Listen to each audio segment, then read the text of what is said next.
Good morning, student. Welcome to chemistry class.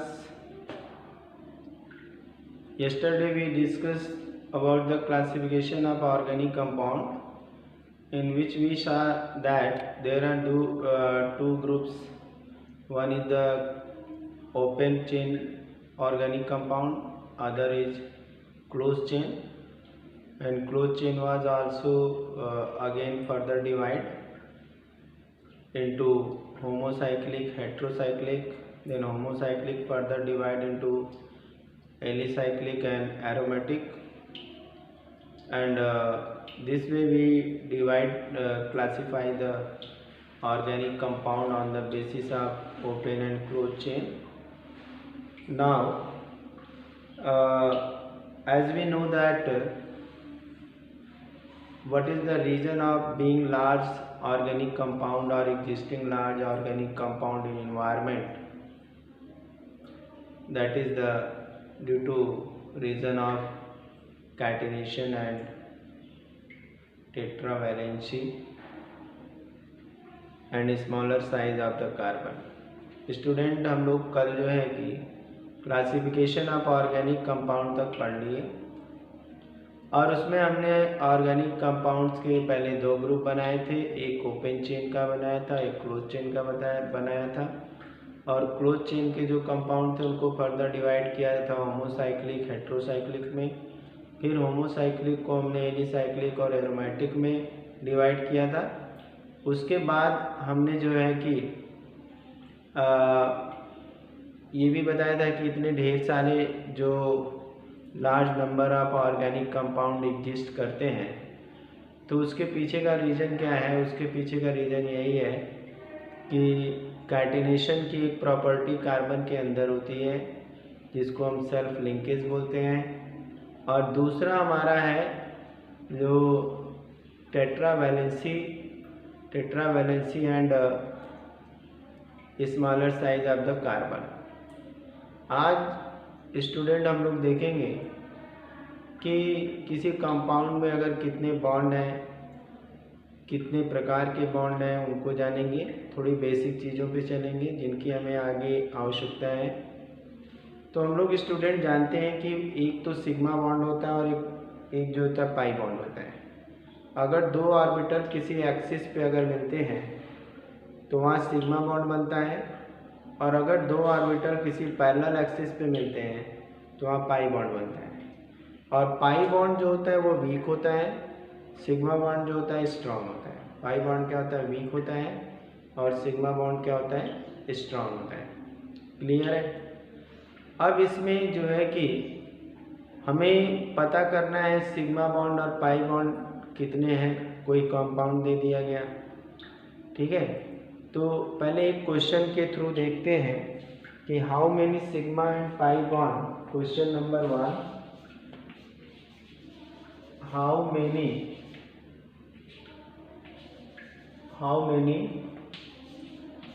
sigma and pi bonds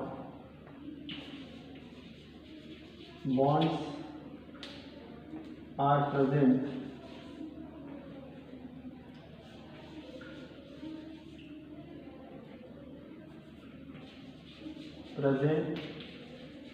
in given compound, in a given compound। Okay, तो हम इसमें तो यहाँ पे how many in given compound, एक हम कोई कंपाउंड ले लेते हैं H2C double bond CH, CH2C triple bond CH। अब इस कंपाउंड के हमें अंदर कितने सिग्मा बॉन्ड है, कितने पाई बॉन्ड है, ये पता करना है। तो सिग्मा और पाई बॉन्ड पता करने के लिए एक कॉन्सेप्ट ध्यान में रखना होगा कि हमने कंपाउंड का रिप्रेजेंटेशन अगर देखा जाए तो दो तरह से किया जाता है। पहले इस क्वेश्चन को सॉल्व करने से पहले हम देखेंगे कि कंपाउंड को हम कितनी तरह से रिप्रेजेंट कर सकते हैं। तो हमें दो तरीके बस ध्यान में रखना है एक ओपन स्ट्रक्चर होता है, कंडेंस स्ट्रक्चर होता है। एक क्या होता है, ओपन स्ट्रक्चर होता है और एक कंडेंस स्ट्रक्चर होता है। तो ओपन स्ट्रक्चर और कंडेंस स्ट्रक्चर में डिफरेंस क्या है ये हम देख लेते हैं। यहाँ पे ये हमारा कंडेंस स्ट्रक्चर है, इससे ये हमारा, इसको हम कह सकते हैं कि एक तरह से कंडेंस है, कंडेंस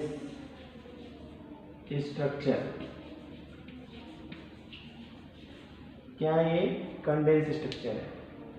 इसी चीज को और भी तरीके से दिखाया जा सकता है। हम इसको ऐसे भी दिखा सकते हैं, ये भी और कंडेंस, ये लाइन स्ट्रक्चर है, इसको हम लाइन स्ट्रक्चर बोलते हैं। ठीक है, ये हमारा लाइन स्ट्रक्चर है।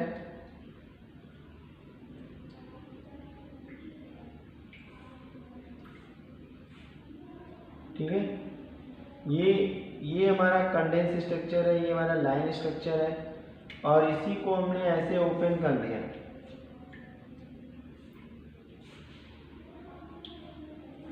हमने पूरे बॉन्ड को अलग अलग कर दिया, अलग अलग हमने कर दिया। ठीक है, अब उसको,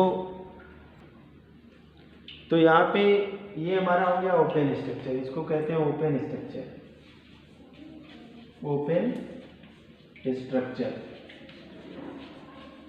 और ये हमारा है ये हमारा है लाइन डैश या लाइन स्ट्रक्चर, इसको कहते हैं लाइन स्ट्रक्चर।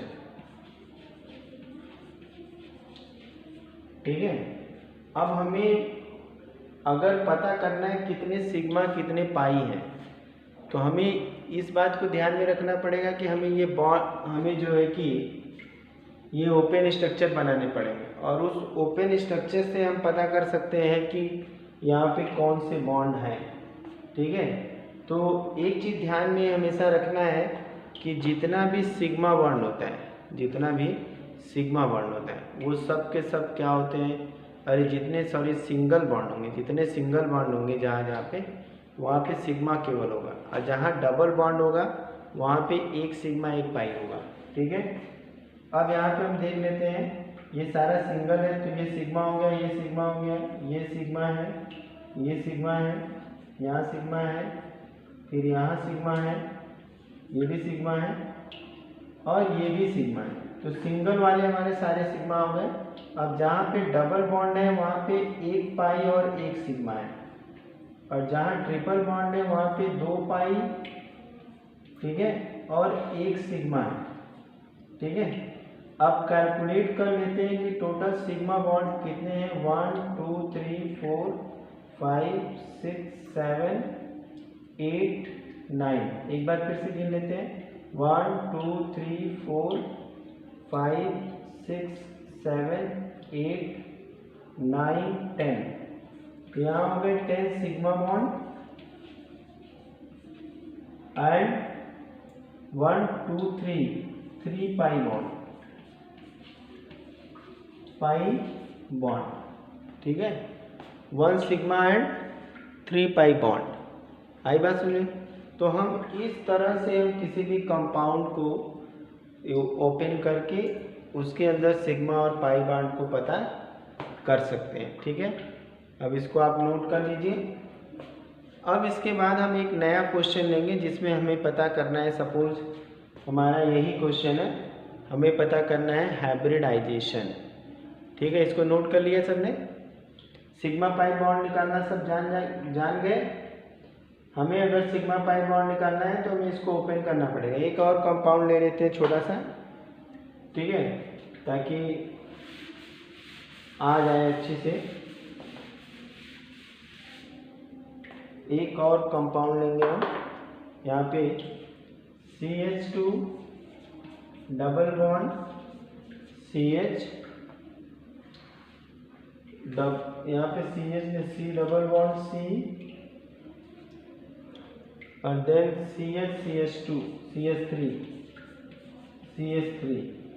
ठीक है, इसमें जरा पता करिए कितना सिग्मा कितना पाई बॉन्ड होगा, जल्दी करिए। अगर हमें इसे पता करना है तो इसे भी हमें क्या करना पड़ेगा, ओपन करना, ओपन करके तभी हम इसको पता कर सकते हैं। चलिए यहाँ से ये हम ओपन कर लेते हैं, 2 बॉन्ड है, 2 हाइड्रोजन है, डबल बॉन्ड है, फिर सिंगल बॉन्ड, अब यहाँ पे डबल बॉन्ड है, फिर ये हाइड्रोजन इसके साथ है, फिर ये कार्बन इसके साथ है, यहाँ हाइड्रोजन और यहाँ हाइड्रोजन। तो सारे सिग्मा पहले लिख लेते हैं, सिंगल को जितना सिंगल है वो सिग्मा लिख लेते हैं, ये हमारा सिग्मा हो, ठीक है। अब इसमें एक पाई और एक सिग्मा, एक पाई और एक सिग्मा, तो total number of sigma bond कितने हो गए, 1 2 3 4 5 6 7 8 9। फिर से एक बार जोड़ लेते हैं, 1 2 3 4 5 6 7 8 9। तो यहाँ पे टोटल सिग्मा बॉन्ड जो हो गए 9 और पाई बॉन्ड कितने हो गए 1 और 2, तो यहाँ पे हो गए 2 पाई बॉन्ड। क्लियर है ये? ऐसे बहुत सिंपल है ऑर्गेनिक केमिस्ट्री, कोई दिक्कत नहीं है। नेक्स्ट हम आते हैं अगला क्वेश्चन, ये भी बहुत इंपॉर्टेंट क्वेश्चन है, ये फंडामेंटल चीज़ें हैं जिनको जानना बहुत ज़रूरी होती है, ठीक है। तो अब इसके बाद हम देखेंगे, दिया कि what type of hydrogen is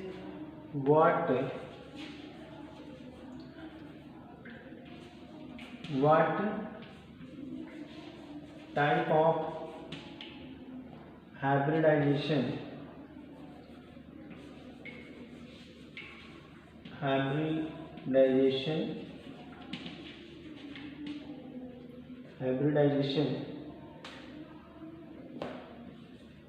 is found in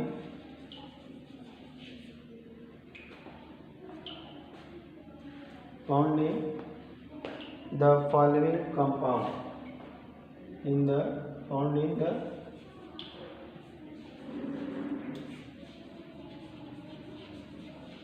following compound, ठीक है। दिए ये कंपाउंड जो दिए हैं उसमें कौन कौन सा जो है कि हाइब्रिडाइजेशन है। अब इसको जैसे हम एग्जांपल ले लेते हैं, CH3Cl, पहला है CH3, फर्स्ट कंपाउंड CH3Cl, और दूसरा हमारा है CH3 होल ट्वाइस CO, और तीसरा हमारा है CH3Cl। इतने ही फिलहाल लेते हैं, 1 2 3, हमारा 2 हो गया। अब कार्बन का हमें हर कार्बन का हाइब्रिडाइजेशन बताना है, तो यहाँ पे एक ही कार्बन है, इसको पता करने के लिए हमको हाइब्रिडाइजेशन पता करने के लिए पहले तो ओपन करना पड़ेगा, क्या स्ट्रक्चर को ओपन करना पड़ेगा, और फिर देखते हैं कि अगर किसी के पास 4 बॉन्ड है, क्या है 4 बॉन्ड है, तो वहाँ पे sp3 हाइब्रिडाइजेशन होगा। 3 बॉन्ड है तो sp2 होगा, 2 बॉन्ड है तो sp हाइब्रिडाइजेशन होगा। चूँकि हम ऑर्गेनिक कंपाउंड पढ़ रहे हैं तो हमें 3 ही तरह के हाइब्रिडाइजेशन से मतलब है, sp3 sp2 and sp hybridisation. तो जहाँ पे 4 बॉन्ड होते हैं, जहाँ पे क्या होते हैं 4 सिंगल बॉन्ड होंगे sp3, 3 सिंगल बॉन्ड होंगे sp2, और अगर केवल 2 सिंगल बॉन्ड होंगे तो वहाँ पे क्या होगा sp हाइब्रिडाइजेशन। ध्यान में ये रखना है कि हमें किसी भी तरह से जो है कि जहाँ मल्टीपल बॉन्ड आएंगे उनको हम सिंगल बॉन्ड में ही काउंट करेंगे। जहाँ भी मल्टीपल बॉन्ड आएंगे वहाँ पे क्या करेंगे, हम सिंगल बॉन्ड ही काउंट करेंगे, ठीक है। तो यहाँ पे देखते हैं कि इसका ओपन स्ट्रक्चर बनाएंगे। फर्स्ट वाले का यहाँ हाइड्रोजन है, ये हाइड्रोजन है, ये हाइड्रोजन है और ये Cl है। तो इस कंपाउंड में हम देख रहे हैं कि 4 सिंगल बॉन्ड है, तो 4 सिंगल बॉन्ड है, तो ये हो गया sp3, ठीक है। इस वाले केस में क्या होगा, यहाँ पे हम देखते हैं इस कार्बन को ओपन करेंगे, यहाँ पे वो है डबल बॉन्ड के साथ, यहाँ पे 2 CH3 लगे हैं। अब ये यहाँ पे 1 CH3 ये लगा हुआ है, ठीक है। अब अगर इस कार्बन की बात करते हैं तो यहाँ पे 3 बॉन्ड है। ये हमारा sp2 हाइब्रिडाइज होगा। यहाँ पे 4 बॉन्ड होंगे, एक ये होगा और 3 हाइड्रोजन के साथ। ये sp3 है। यहाँ पे 3 बॉन्ड हाइड्रोजन के साथ, एक इसके साथ, तो ये भी sp3 है। तो इसमें 2 कार्बन sp3 हाइब्रिडाइज है और एक कार्बन sp2 हाइब्रिडाइज है, ठीक है। अब इसके बाद हम आते हैं इस वाले पे।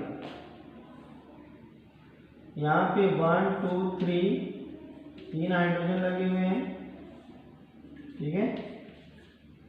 और यहाँ पे एक साइनाइड ग्रुप लगा है, इसमें भी 3 बॉन्ड है, ठीक है। अब इस ओपन स्ट्रक्चर से हम ये पता कर सकते हैं कि यहाँ पे कितने बॉन्ड है। ये हमारा sp3 हो गया। यहाँ पे 2 पाई 1 सिग्मा है, यानी हम इसको एक सिंगल बॉन्ड अगर कंसीडर करते हैं तो 2 ही बॉन्ड है। तो ये हमारा कार्बन जो यहाँ पे sp हाइब्रिडाइज है, ठीक है। इसको फटाफट नोट कर लीजिए बहुत जल्दी से।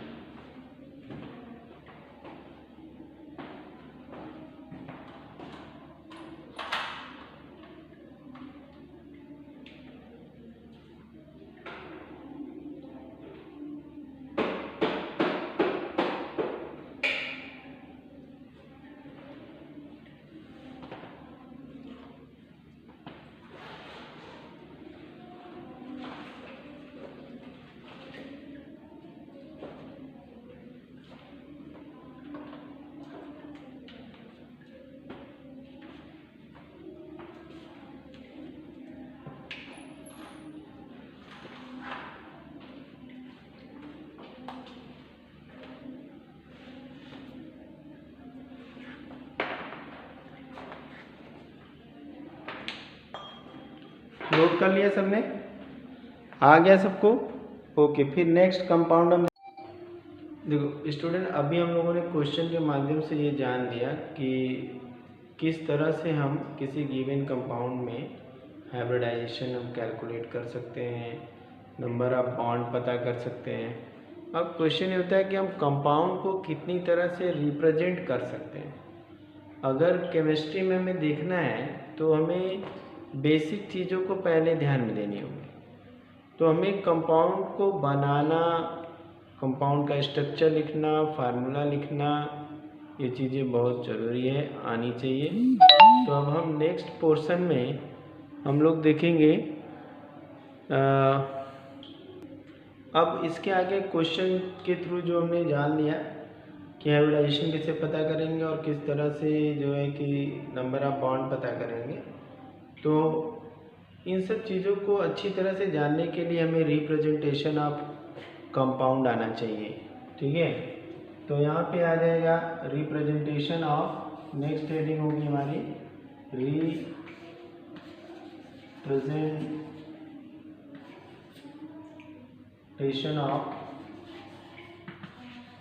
रिप्रेजेंटेशन ऑफ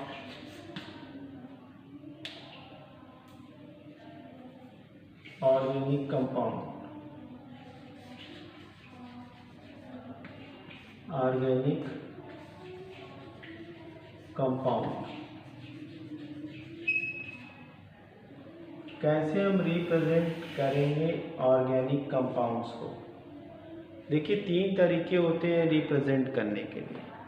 एक तो कंप्लीट स्ट्रक्चर होता है, एक कंडेंस स्ट्रक्चर होता है, एक बॉन्ड लाइन स्ट्रक्चर होता है। तो 3 तरीके से there are 3 ways to represent organic compound, organic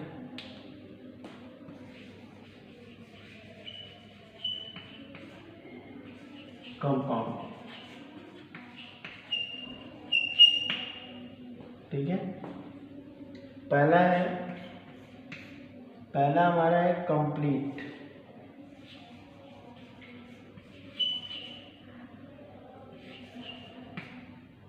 complete structure. यहाँ पे कंप्लीट स्ट्रक्चर अगर हमें देखा जाए, कंप्लीट स्ट्रक्चर क्या है? कंप्लीट स्ट्रक्चर का मतलब हो गया कि अगर हमने किसी भी स्ट्रक्चर, किसी भी फार्मूले को, जैसे हमारे पास फार्मूला एग्जाम्पल ले लेते हैं। यहाँ पे एग्जाम्पल हमारे पास है C2H5Cl, C2H5Cl हमारे पास है। अब C2H5 को फार्मूले के रूप में अगर हम ऐसे दिखाते हैं, ऐसे इस तरह का ओपन करके स्ट्रक्चर दिखाते हैं, तो इसको हम कंप्लीट स्ट्रक्चर बोलते हैं। ठीक है, इसको हम क्या बोलते हैं? ये हमारा कंप्लीट स्ट्रक्चर है। इसको अगर हम ऐसे दिखाएंगे, जैसे दूसरा एग्जांपल ले लेते हैं। हमारे पास CH2 डबल बॉन्ड CH2, ठीक है, यह हमारे पास एक फार्मूला, हम इसको फार्मूले के रूप में लिख देते हैं C2H4। अब इस C2H4 को हम इस तरह से रिप्रेजेंट अगर करते हैं, बॉन्ड पूरे ओपन करके, यहाँ पे H, यहाँ पे H और यहाँ पे H, ठीक है। तो ये हमारा है कंप्लीट स्ट्रक्चर, जो पूरी तरह से रिप्रेजेंट करता है कि कौन इलेक्ट्रॉन, कितने इलेक्ट्रॉन कहाँ किसके बीच में शेयर हुए। क्या रिप्रेजेंट करता है कि कितने इलेक्ट्रॉन कहाँ पे शेयर किए हैं, कितने बॉन्ड बने हैं किसके किसके बीच में, वो हमें पता लग जाता है। जैसे यहाँ पे देख रहे हैं, कार्बन यहाँ पे सारे सिंगल बॉन्ड बनाया है, सिंगल बॉन्ड बनाया, 4 बॉन्ड बनाया, तो कार्बन के 4 इलेक्ट्रॉन शेयर किए हैं, 3 इधर हाइड्रोजन के साथ और 1 कार्बन के साथ। यहाँ पे कार्बन का जो इलेक्ट्रॉन है ये हाइड्रोजन के साथ और क्लोरीन के साथ। यहाँ पे कार्बन के बीच में यहाँ डबल बॉन्ड है, ये 1 सिग्मा 1 पाई को बता रहा है, यहाँ 2 इलेक्ट्रॉन की शेयरिंग है, यहाँ सिंगल इलेक्ट्रॉन की शेयरिंग है। तो ये ओपन स्ट्रक्चर से हमें complete knowledge of the formula पता चल जाता है। ठीक है, तो ये होता है हमारा ओपन स्ट्रक्चर, इसको नोट कर लीजिए फटाफट। तो हम नेक्स्ट पे आते हैं। चलिए, अब इसके बाद वीडियो पॉज करके भी इसको नोट कर सकते हैं। अगला जो हमारा सेकंड है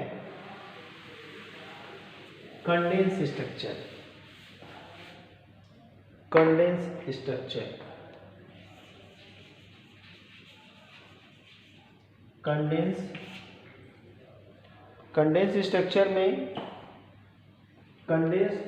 स्ट्रक्चर में हमें क्या करना है?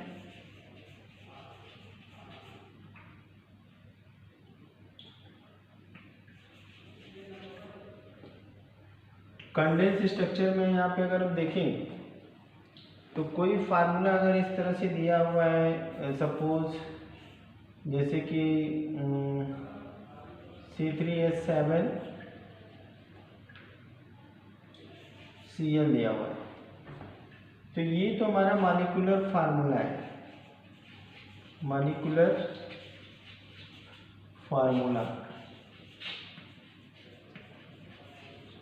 ठीक है।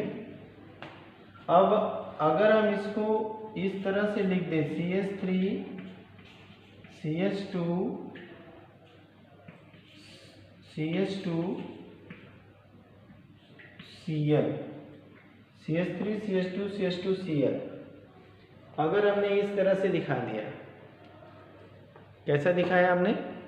CH3CH2CH2Cl, या इसको हम ऐसे दिखा दें CH3.CH2.CH2.Cl, ये हमारा कंडेंस स्ट्रक्चर है।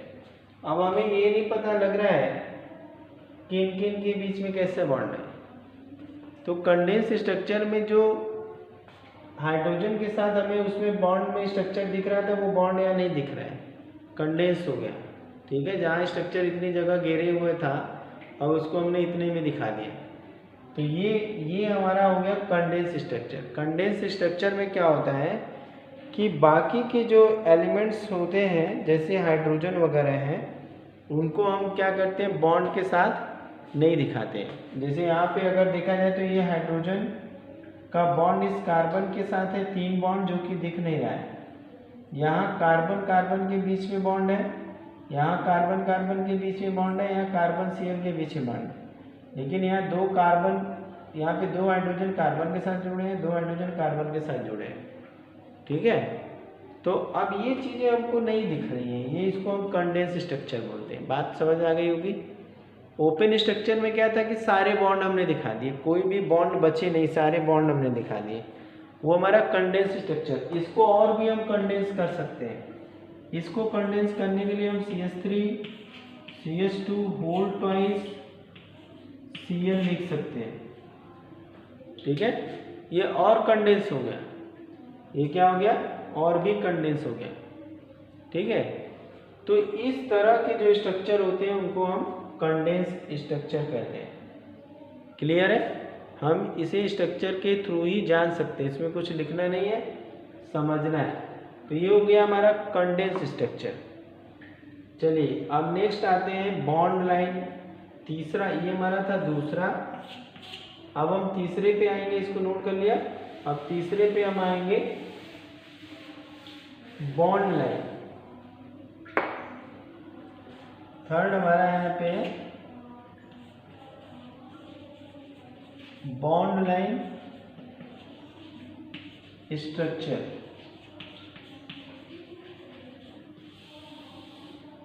अब बॉन्ड लाइन स्ट्रक्चर का मतलब क्या है? अगर जैसे कि सपोज करो कि कोई कंडेंस स्ट्रक्चर हमारे पास दिया हुआ है, या CH3 CH2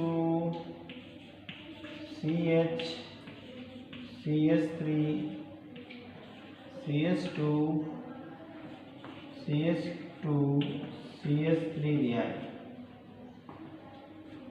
इसको हम ऐसे दिखा सकते हैं।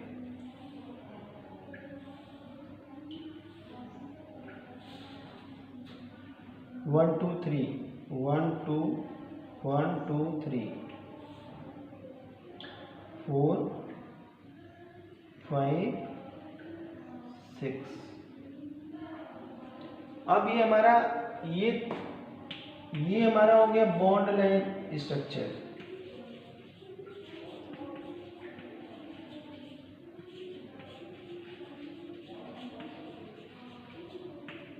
ये हमारा बॉन्ड लाइन स्ट्रक्चर है। ये क्या है? Bond line structure. किसी कंपाउंड को हम इस तरह से दिखा सकते हैं। अब इसमें क्या है कि जो ये हमारा है टर्मिनल कार्बन, यहाँ पे जो ये लाइन दिख रही है, यहाँ पे ये वाला पॉइंट और ये पॉइंट जो दिख रहा है, ठीक है, और ये पॉइंट जो दिख रहा है, और ये पॉइंट जो दिख रहा है यहाँ पे, इन तीनों पॉइंट को अगर देखा जाए तो ये क्या है? ये CH3 है, ये CH3 को बता रहा है। और जो ये पॉइंट दिख रहा है, ये पॉइंट, ठीक है, और यहाँ पे ये वाला पॉइंट, ये 3 पॉइंट हम देख रहे हैं, ये CH2 को बता रहा है। ठीक है, तो जो ये हिल्स की तरह से, डिप्रेशन की तरह से दिखाता है, जो गड्ढे की तरह से दिख रहा है, CH2 यहाँ भी है, CH2 यहाँ भी है, CH2 यहाँ भी है, CH2 यहाँ भी है, ठीक है, और बाकी यहाँ पे CH3 है, यहाँ CH3 है, यहाँ CH3 है, ठीक है। तो ये हमारा होता है ये हमारा होता है बॉन्ड लाइन स्ट्रक्चर। तो हमने जान लिया कि 3 तरह से रिप्रेजेंट कर सकते हैं। एक कंप्लीट स्ट्रक्चर जो कि पूरे बॉन्ड को बताता है, पूरे क्या बताता है? बॉन्ड को बताता है। दूसरा हमने क्या जान लिया कि कंडेंस स्ट्रक्चर, जिसमें हमें हाइड्रोजन के साथ बॉन्ड नहीं दिखाई देता है मगर हाइड्रोजन वहाँ पे होता है। और चौथा हमारा जो तीसरा जो हमारा होता है bond line structure. Bond line structure जो होता है, बॉन्ड लाइन स्ट्रक्चर, ठीक है, बॉन्ड लाइन स्ट्रक्चर जो होता है उसमें हमने क्या किया कि केवल बॉन्ड्स दिख रहे हैं लाइन के फॉर्म में, और जिसमें से जो टर्मिनल कार्बन है वो CH3 ग्रुप को बता रहा है, और जो हमारा यहाँ पे कार्बन है वो कार्बन ये जैसे हिल की तरह से बना हुआ है या डिप्रेशन की तरह से बना हुआ है, ये CH2 को बता रहा है। तो इस तरह से हम बॉन्ड लाइन स्ट्रक्चर को रिप्रेजेंट करते हैं। तो हम लोग जो अब इसको घर पे आप लोग एक्सरसाइज में दिया हुआ है, इन टेक्स्ट में क्वेश्चन दिए हुए हैं, उसको प्रैक्टिस करिएगा। थोड़ा और भी हम आगे इसके डिटेल में जाएंगे। Okay, thank you.